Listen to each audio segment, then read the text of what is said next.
Now we are going to start with the environmental chemistry. So first of all, you should be familiar that what actually is the environment.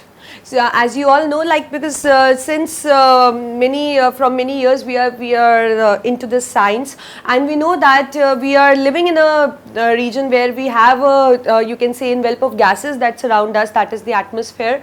And atmosphere actually consists of many layers. We know that, right? It consists of lithosphere, it consists of hydrosphere, it consists of stratosphere, mesosphere, ionosphere. You have already gone through all those layers in your social studies as well, right? So we know that if you talk about the different layers of atmosphere, so out of that, biosphere is the layer where you can say the life exists, where the life exists, which consists of the envelope of air that surround us. And you know that we are going to, like, what we are going to deal with this in chapter, we are going to deal with the environment, that means the surroundings which are getting affected. So this is what is the environmental chemistry.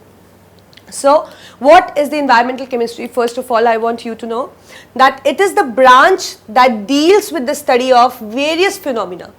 In this we are going to study with the various phenomena. It has a vast you can say study taking place in the environment. Basically we will be taking into the consideration only the environment and their consequences, that means their effects on the living organism. So here we are going to study about the phenomena which are taking place in the environment and what are their effects on the human beings, or you can say the life that exists here. So this is what is the environmental chemistry.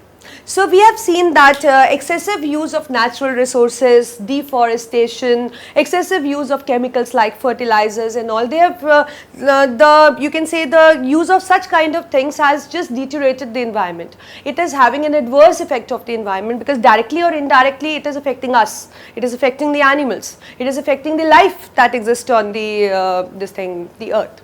So we know that because we want the basic thing behind this chapter, that why we are studying is just to spread the awareness, so that you should know, because we can just control the you can say the we can just help our earth to be secure for future human race if we are aware of the things what we are doing.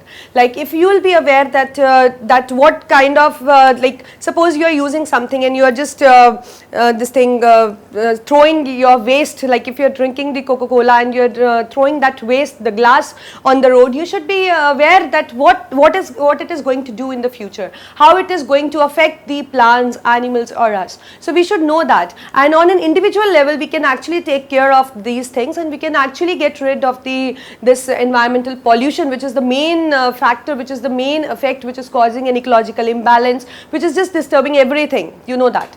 So we are just going to study that. So the first thing is the environmental chemistry. Here we are going to study, I think you got it, that we are going to study about the various phenomena that is occurring in the environment and what kind of effect, whether a positive or you can say a destructive effect on the living organisms. So this is what we are going to study here. So now we have seen that there are certain substances which just affect the environment and they are called as pollutants. So pollutants are basically undesirable substances.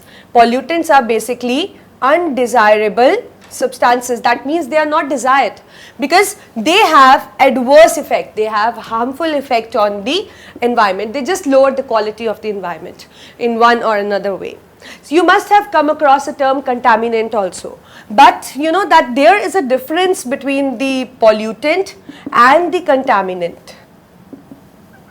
These two are two different things. See, pollutant is a substance which is otherwise can be harmless also, but it is present in nature.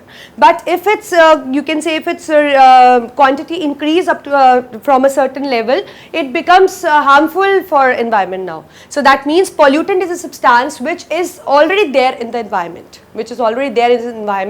and it is harmless, but if we due to anything its concentration increase up to a certain limit, it becomes harmful, and that it is called as pollutant.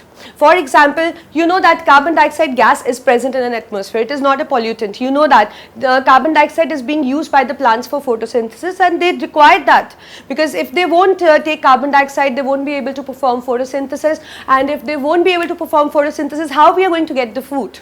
Right. So that means it is very important.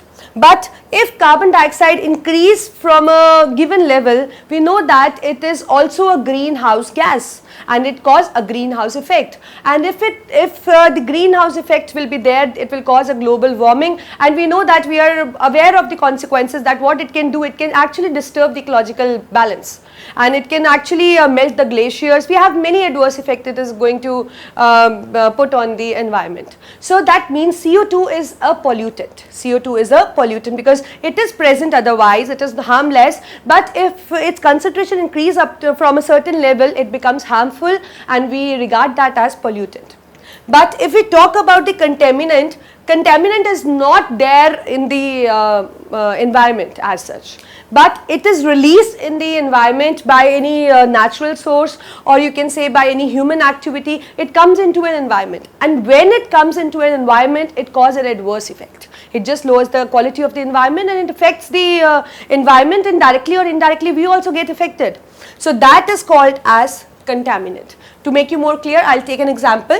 Suppose I have a pyrosulfuric acid, H2S2O7, also called as oleum. It is not there in the environment. We don't found this as a natural source in the environment. But what happened, like if you are doing certain kind of reaction and this gets leaked, so this H2S2O7, that is pyrosulfuric acid, escape into the environment. And you know that it is very harmful. It can cause the skin disease, it can cause the breathing problems, and even it can cause the death. So that means it is going to have an adverse effect, but it is not present in the environment as such, but it is released due to a leakage from any container or something, what we were, like we are performing certain kind of task and it gets leaked. So it is not there otherwise, but it gets leaked, therefore it is causing an adverse effect. That is why it is called as contaminant. Likewise, you must be aware of Bhopal tragedy, that is methyl isocyanide gas. You know that 3 trucks actually containing the methyl isocyanide just got exploded.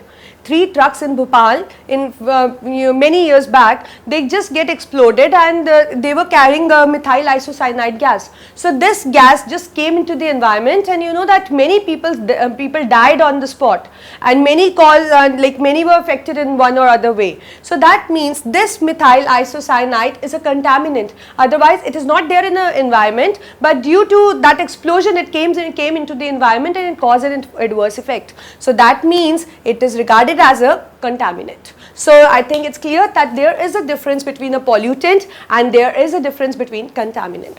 And now whether we have pollutants in the environment or whether we have contaminant in the environment, that means whether the undesirable substance is present as a natural source or it comes into environment by any human activity, but it is going to affect the natural sources like the soil, water, air. They are just going to pollute them, they are just going to disturb them, and they are going to just show their adverse effect, and you can say that we regard it as environmental pollution. So environmental pollution is the contamination of soil, water, air by an undesirable substances, can be pollutant, can be contaminant, which came into the environment by natural source or by any human activity, but definitely they are going to show an adverse effect. So that means they are just going to change the composition of our natural resource, and it is just going to affect us directly or indirectly. This is what is an environmental pollution. So this is what we are going to deal with this you can say phenomena in this chapter. We'll be dealing with air pollution in details, we'll be dealing in water pollution, and we'll just see that what kind of steps actually we can take up in order to prevent that, because environment is very important, and if the environment won't be there, it will be very difficult for the existence of the human race, and we want that the earth should be a better planet for the existence of life. So that is why we are going to study this. So just look at the board carefully.